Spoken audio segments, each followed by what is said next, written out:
I'm Bob Tiede, and I've been on the staff of CRU. That's the new name for Campus Crusade for Christ. This June it'll be 46 years. In '79, the national director of CRU played matchmaker and brought Josh McDowell and myself together. Until 2003, 24 years, I had the privilege of directing the Josh McDowell ministry. We stepped away in 2003. We took a sabbatical. CRU brought us 7 opportunities, and the one that resonated with us was leadership development. Okay.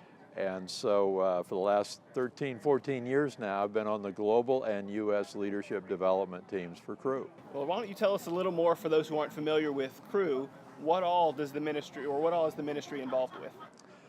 Well, CRU began in 1951 at the campus of UCLA, Southern California, when Bill Bright and his wife Annette started the ministry to help fulfill the Great Commission, but to start on college campuses, because coming to the U.S., it was true then, it's still true today, are not only the future leaders of the U.S., but the future leaders of the world with so many international students. Mm-hmm. And so in 1951, they began the ministry. Well, that first year, over 300 students at UCLA committed their life to Christ. The next year, 9 of the 11 starters on the winning team for the Rose Bowl for UCLA were all involved with Campus Crusade for Christ. That's how the movement began. Fast forward, we now have a staff of about 25,000 in 190 countries. Wow. The mission is, we now say it is movements everywhere, so that everyone on planet Earth will know someone who truly follows Jesus. That's great. So what drew you to the leadership side and the leadership development? Josh, something that's true of CRU, but it's actually true of every organization. I mean, whether it's a for-profit business, a church, a parachurch, a nonprofit, in 15 to 20 years, almost none of our current leaders will still be leading. Yeah. In their places will be the leaders we're now developing. Mm-hmm. And if we fail now, well, CRU doesn't fail tomorrow, next week, next month, next year, but it may fail 15 to 20 years from now. My mission is helping to develop the next generation of leaders for CRU. And the fact is, no organization, it's true for us, but this is true of every organization, no organization can grow any faster than its ability to develop leaders. Yeah.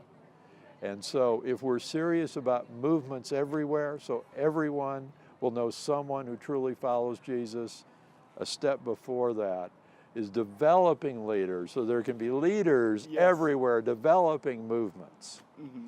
So at what point did your leadership development kind of meet up with the leading with questions? I guess, Josh, another part of my story is, if you'd have known me earlier, I was a benevolent dictator. I thought the job of a leader is to lead. Mm-hmm. Be appreciative, be kind, be gentle, but a leader needs to tell the staff what needs to be done. But in 2006, I found a book called Leading with Questions by Dr. Michael Morquart. I read this book, and it's a completely different paradigm. And as I read it, it made so much sense. I mean, that fast embraced it. If you were in a rowboat with all your staff and there's oars for everyone and you want to get across the lake, how many of them would you like to have help you row? Everyone. Everyone. Well, why then, as a leader, would you not want to engage all of their brains and getting them all involved in what is the best way forward? Okay, so how did your blog get started? You know, my target audience in CRU are staff, they're emerging leaders. They're staff in their late 20s, 30s, some are in their early 40s. And so I jumped into social media as a way to better connect with my target audience. I don't know how this thing, the internet, works. I just know I can type in my office, hit post, and my blog is now followed by leaders in 170 nations. So Bob, you talked about earlier your purpose with CRU was to develop the next generations of leaders. What would you say your life purpose is? Well, my life purpose is to go to heaven, take as many people with me as I can, and have fun on the way. One of the big parts you've mentioned that's really helped with your leadership development is learning to ask the right questions. Yeah. So what are 1 or 2 questions that we should all be asking other people? Where are you going? In other words, what are you working on? And then the second question is, how can I help? That's Those great. are the two questions I think leaders should be asking. Okay. And what are one or two questions that we need to be asking ourselves? These are kind of parallel to those two. I like to ask this question: who needs to be encouraged? And then what can I do to encourage them? Is there anything else you'd like to leave everybody with? Only one thing: What's that? keep asking great questions.